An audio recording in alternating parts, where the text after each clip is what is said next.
Good afternoon, everyone. I have a few things at the top, then I'll get straight to your questions. First, on Libya. Yesterday, the last remnants of Libya's Gaddafi-era chemical weapons program arrived at a specialized destruction facility in Germany for destruction under international verification by the Organization for the Prohibition of Chemical Weapons. We thank Germany for undertaking this important mission, which was part of a robust international effort. The arrival of the chemicals in Germany also marks the final step towards the complete destruction of Libya's former chemical weapons program and ensures these precursors can never be used as chemical weapons, including by non-state actors.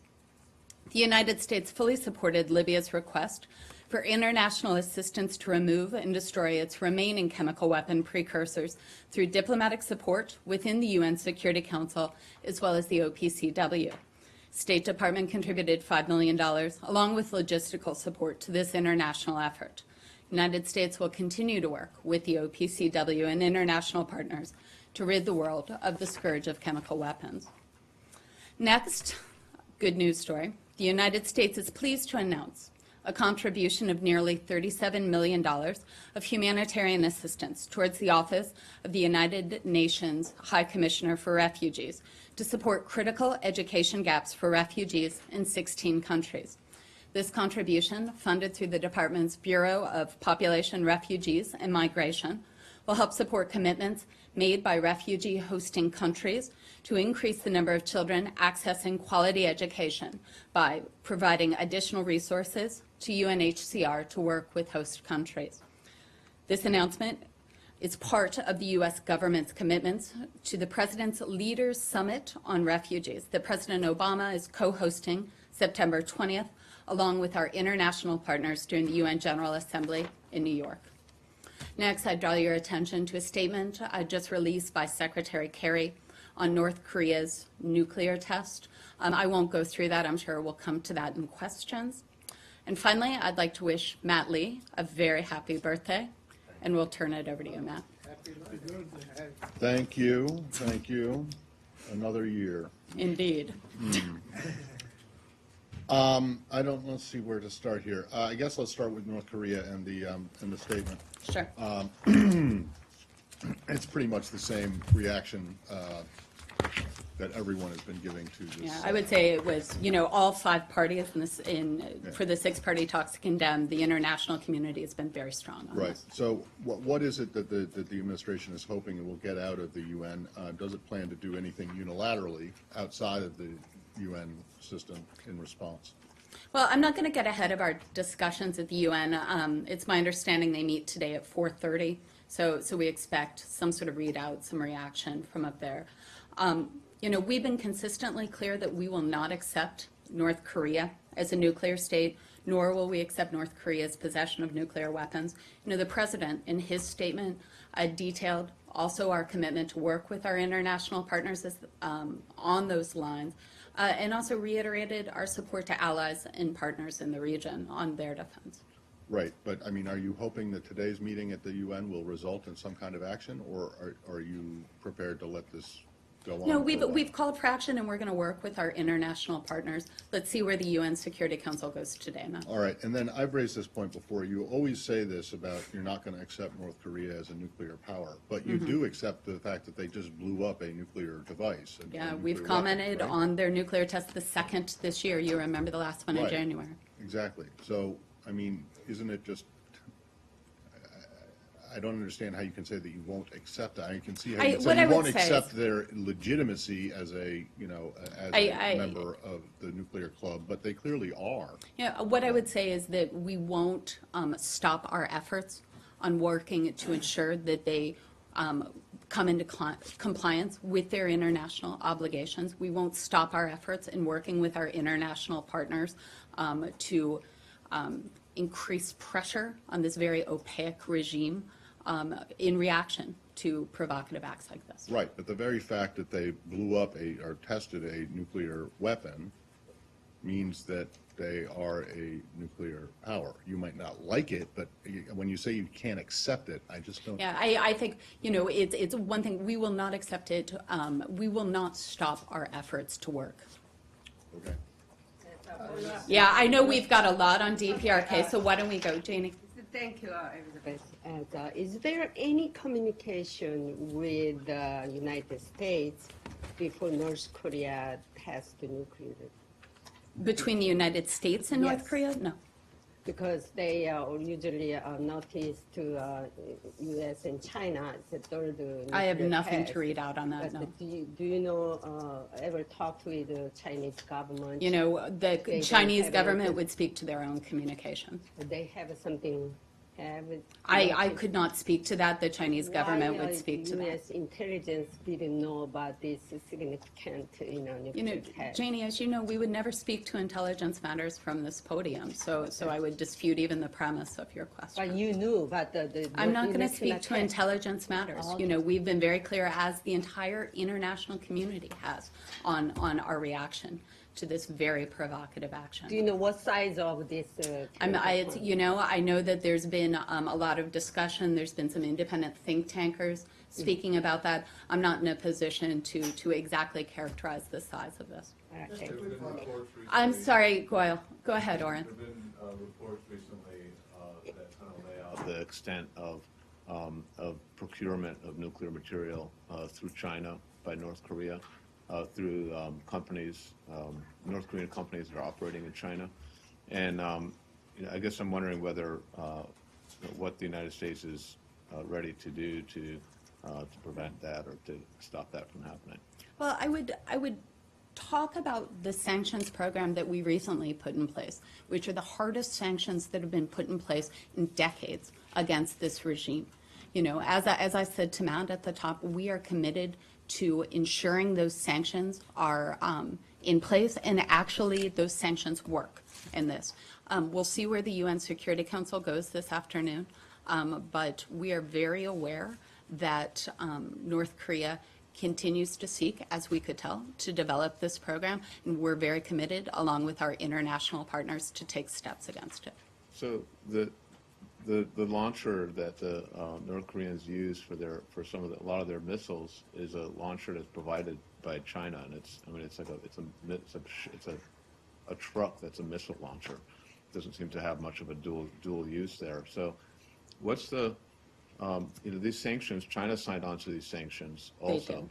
but they appear to be providing equipment to the North Koreans that they could use in this way. So what's the United States? What kind of leverage does the United States have to affect the Chinese behavior? Well, I would say a couple of things on that. One, I would point you exactly to the statement the Chinese released themselves after this test. You know, a very strong condemnation of this activity. You know, as we seek to make sure that these sanctions work, we remain in close contact with our partners, not only in the region, but around the world. You know, in terms of specific procurement actions, specific equipment, I'm just not going to speak to that.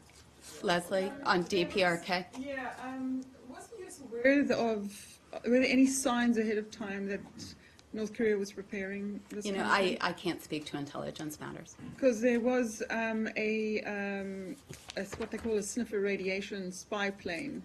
There were tweets overnight about this, saying that they were flying over the peninsula at the time.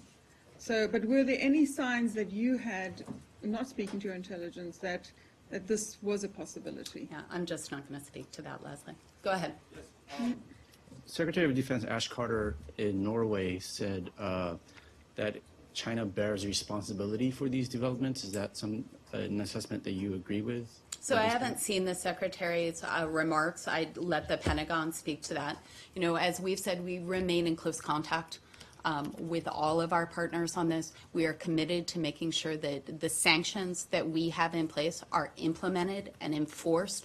We will continue to have those discussions. We will discuss it at the UN this afternoon, and then we'll move forward. Well, it seems the Secretary Carter, I mean, the frustration with China seems pretty palpable. Is that something that you see in this building as well, that there is a frustration with? I think what we see is, you know, an opaque regime undertaking provocative actions in violation of its international commitments.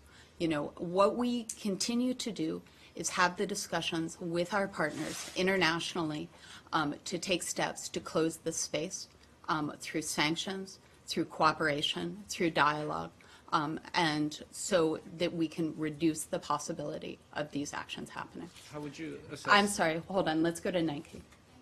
Follow-up, Elizabeth.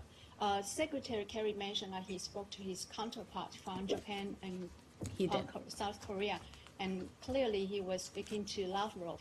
So my question is, did he speak to his counterpart from China?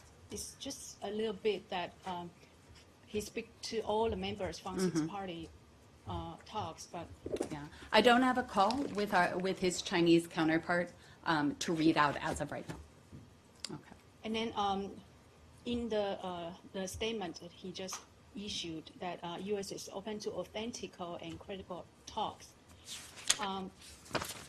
Is there any discussion in the building that to maybe adopt a different approach?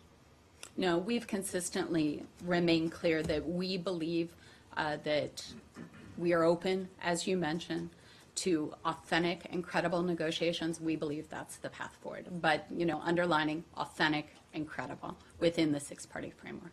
And then Secretary Kerry also mentioned that DPRK repeatedly violate its obligation under the UN Security Council resolution, which is required by the UN Charter, that any member should abide by the resolution. Is there any discussion to kick them out of the UN? I have nothing to preview on that. Go ahead. To China's role in all of this, I mean, how would you assess China's pressuring of North Korea and the fact that their cooperation so far hasn't allowed for a prevention of these types of We've provocative spoken about actions? this a lot from this podium. I think we've spoken with you a lot about this. The Chinese came out very strongly after this incident, condemned this action. We will continue to engage in dialogue with our Chinese counterparts, both up at the UN this afternoon, as well as bilaterally. The international community is united on this. So let's see where we go this afternoon, and then hopefully we'll have more to read out to you soon. Matt, are we going to switch? Yes, sir. I'm sorry, Michelle, are we still on DPRK? No. Switch to Okay, CBAR. let's finish up DPRK. One more DPRK then. Okay, are you DPRK too? Yes. Okay, we'll do these two and then we'll switch. Okay, the UN Security Council resolution has existing sanctions against North Korea. There are so many sanctions every time they launch the missiles. So which one is which? And can you expect United States by themselves more strong sanctions against North Korea? Jeannie, we never preview our sanctions actions before they happen. And it's, specifically at the UN, as I said, they're meeting today at 4:30. We'll have that discussion there. Let's see where that goes. Okay? So Kyle Cardine with Fuji TV. So with some timing, the special representative for North Korean policy, Sung Kim, Yep. is going to be in Japan and South Korea this weekend. Obviously, this recent test is going to be on the table for discussion. Absolutely. But what else is going to be discussed at those meetings? Yeah, well, thank you for that. I'd also point out that Assistant Secretary Russell is also in Tokyo as well. So as you mentioned, our special representative for North Korea policy, Sung Kim, is actually traveling in the region, both Japan and the Republic of Korea. He is specifically there to discuss North Korean policy. So, full stop. Is there going to be any discussion about the no first strike policy at all? Yeah, he's going to be there speaking about North Korea writ large. I'm not going to get into, before those meetings, the exact details of those conversations. Thank you. Thank you. Okay, are we going to go to Syria? Is that where you're going? Yeah. Go ahead, I Michelle. From Geneva. I do not. Why? Because I would say that the talks continue. As soon as we have a readout, we'll provide that with you. And do you have any idea if they were able to solve the main?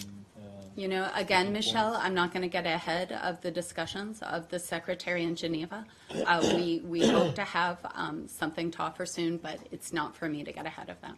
And they will continue tomorrow? Or Michelle, again, the talks continue. I don't have a timeline. I don't have a decision or a resolution. We'll see where they go, and then we'll have something to read out for you. Samir, On Sudan? I'm sorry, we're going to do that. Go ahead, Matt. Did you see this happen? At least I think it happened yesterday.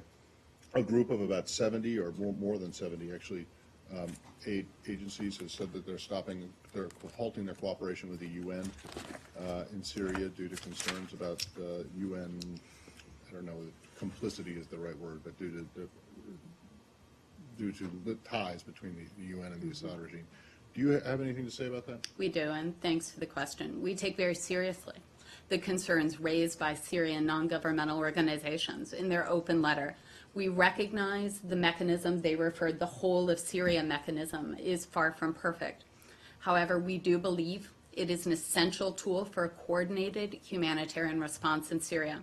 We remain focused on the leading driving factor of this crisis.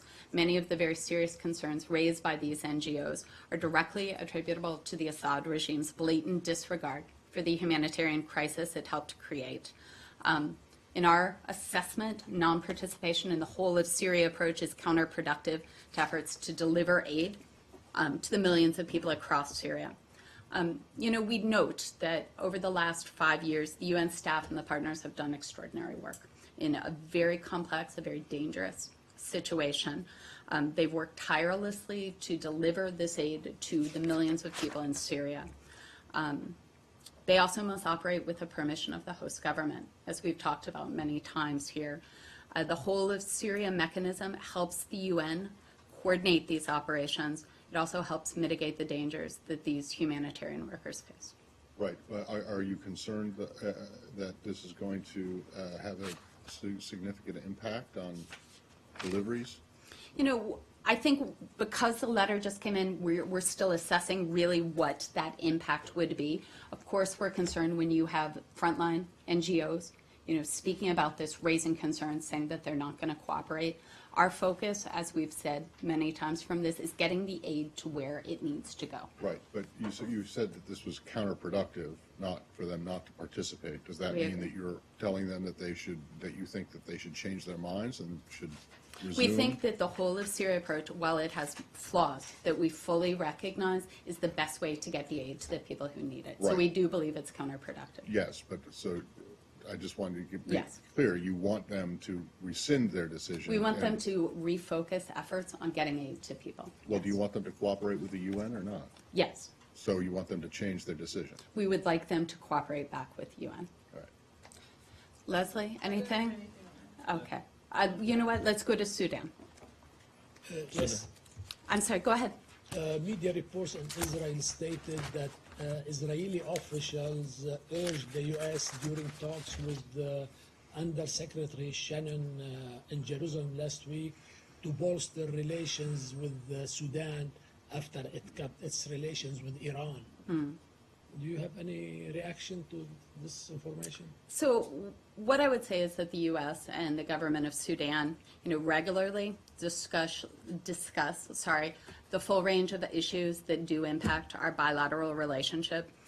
In our engagements, we primarily focus on U.S. engagement with Sudan, which focuses on our desire to see the end of conflict in all areas of Sudan, ensure humanitarian access, and see Sudan play a positive role in regional stability. So that's really where our focus is on that. Okay. But can you confirm the information coming from Israel? I'll just speak broadly on it. I'm not going to confirm that, no. Stay in Israel just for a second. Of course. You may have seen, I think you have seen, this video that Prime Minister Netanyahu has put out today on social media talking about settlements and talking about the Palestinians wanting to have a state that has no Jews in it at all, and saying that this is ethnic cleansing. And he also complains that, he says that demand is outrageous, and that it's even more outrageous that the world doesn't find it outrageous. And then he says some otherwise enlightened countries even promote this outrage. So I'm just wondering, do you see yourselves, does the U.S., this administration, see itself as a target of this accusation? And whether it does or not, what do you make of the general thought expressed? So we have seen the Israeli Prime Minister's video. We obviously strongly disagree with the characterization that those who oppose settlement activity or view it as an obstacle to peace are somehow calling for ethnic cleansing of Jews from the West Bank. We believe that using that type of terminology is inappropriate and unhelpful. Settlements are a final status issue that must be resolved in negotiations between the parties. We share the view of every past U.S. administration and the strong consensus of the international community that ongoing settlement activity is an obstacle to peace. We continue to call on both sides to demonstrate with actions and policies a genuine commitment to the two-state solution. We have repeatedly expressed our strong concerns that trends on the ground continue to move in the opposite direction. Let's be clear. The undisputed fact is that already this year, thousands of settlement units have been advanced for Israelis in the West Bank. Illegal outposts and unauthorized settlement units have been retroactively legalized. More West Bank land has been seized for exclusive Israeli use, and there has been a dramatic escalation of demolitions, resulting in over 700 Palestinian structures destroyed, displacing more than 1,000 Palestinians. As we've said many times before, this does raise real questions about Israel's long-term intentions in the West Bank. So you're not a big fan of the video, I think. Correct. So have you made your, not you personally, but has the administration made its feelings clear to, other than your comments just now? Yes, we are engaging in direct conversations with the Israeli government on this. And I mean, is there anything that you can do? I mean, he said this, he apparently believes it, and it's a pretty strong sentiment. Even though you disagree with it, I mean, what have you asked him to do? I mean, have you asked him to walk it back at all? Or? I'm not going to get into our diplomatic discussions. What I would say is unhelpful. It's inappropriate. We'll have our conversation with our Israeli allies and friends, and we'll see where that goes. Do you One believe? second. Do you believe that he was referring to the United States? We talked about some would otherwise disagree enlightened with his countries? broad assessment or the broad assertion, I won't say assessment, that members of the international community who have expressed concerns on settlements are somehow expressing this view. All right. But Nick? Oh, I'm sorry. Go ahead. But you don't dispute that you might be otherwise enlightened. I am confident in our interpretation of his comments. Nick? What level are those discussions happening at? Who's doing the discussing? Yeah, I'm not going to read out those, but we are in direct contact with the Israelis. Are we on this one? To gender? Have you got any official question or a request from the EU? Because you won't talk about the diplomatic, about the most of the destruction that happens by Israel is the EU-funded projects. So EU is really so have they officially, reached out to you? I don't have anything to read out on contact with the EU on that specific issue to gender. Are we still in this? Saudi Arabia. Sure, go ahead, Michelle. Congress passed a bill today letting 9/11 victims sue Saudi Arabia. How do you view this bill? And secondly, how will it affect the U.S.-Saudi relations? So we are aware of the House vote. If you're looking for specific comment from the administration, I would refer you back to Josh Earnest's comments at the White House on May 17th. The White House position has not changed. While we remain absolutely committed to assisting the families of 9/11 victims, and we sympathize with the motivation behind the legislation, we have serious concerns over the potential negative implications for U.S. interests in our national security. How it will affect, or will it affect the relations? The U.S. relationship with Saudi Arabia is strong. It's based on a wide variety of interests. We'll continue to work with the Saudi government as we work to pursue global and regional shared interests on that. We continue to have conversations with the Saudis on this, but our relationship is strong. Have you heard any complaint from Saudi Arabia after the bill passing? For Saudi comment on the legislation, I'd refer you to the government. Are you in the discussion kingdom. with them? We've been in discussion. We talked to Today? I have nothing to read out from today. I think this vote just happened. Thank you. Okay, are we still on Saudi? Yeah. Go ahead, Gwen. As we approach this 15th anniversary of 9/11, which is connected or related to Saudi Arabia, Well- 15 of the 19 terrorists were from Saudi Arabia. That's what I meant. What we learn after 15 years and what message you think you are sending to those who support terrorists or finance or train in the name of religion? You know, it's a big And question. first, I'm sorry Yeah. to bother you. Sorry to interrupt you. And first of all, my personal tribute to the U.S. and international community for this terrible 9/11 incident in New York, and also to the families and victims. I'm sorry. Thank you, Goel. You know, it's a somber anniversary. Not only the events of September 11th, but we also remember those who were killed in Benghazi. I think we'll have more to say on the actual anniversary itself. You know, one thing I think that the President and Secretary Kerry have both spoken about as we take a look at the events of 9/11 is the issue of resiliency.